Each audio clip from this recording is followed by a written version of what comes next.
Baik, kita dapat melihat soalan geometri di sini. Soalan geometri dalam logik matematik juga sangat penting. Hari ini kita akan bincang satu soalan geometri ini. Mari kita lihat soalan dahulu. Seperti yang ditunjukkan dalam gambar, diketahui bahawa luas segi empat tepat ADEF ialah 16, iaitu keseluruhan luas segi empat tepat itu ialah 16. Luas segitiga ADB ialah 2, iaitu kawasan ini adalah 2. Kemudian luas segitiga ACF ialah 4, iaitu kawasan ini adalah 4. Jadi berapakah luas segitiga ABC? Dengan kata lain, kita perlu mencari luas kawasan ini. Luas kawasan ABC ini. Sebaliknya, jika kita dapat mencari luas BCE, maka kita boleh mendapatkan luas segitiga ABC. Baik, pertama sekali mari kita lihat. Di sini kita akan menggunakan satu pendekatan model geometri, separuh model. Jadi bagaimana dengan model separuh ini? Pertama, kita tambahkan garis bantu padanya. Baik, dari sini kita boleh tahu bahawa luas ADC dan kawasan ini adalah sama, juga 2 juga 2.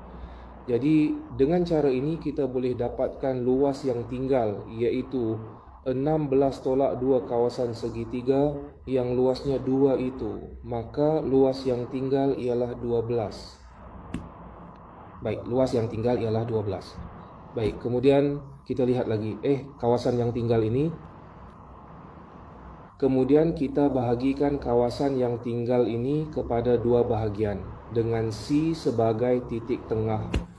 Selepas dibahagikan kepada dua bahagian, iaitu 12 dibahagi 2 sama dengan 6. Jadi luas bahagian atas ialah 6 dan luas bahagian bawah juga 6 juga 6. Baik, sekarang kita lihat berapakah luas segitiga BCE ini? Iaitu yang ini.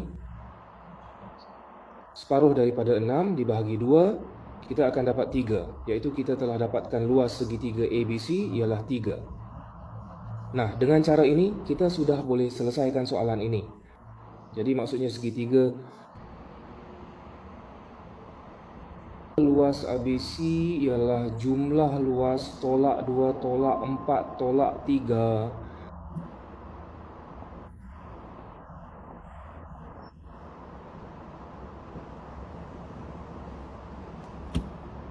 Betul, tolak 2, tolak 4, tolak 3. Baik, jadi kita boleh dapatkan 7. Adakah anda sudah belajar? Jika sudah belajar, sila berikan like dan follow kepada Cikgu Suria.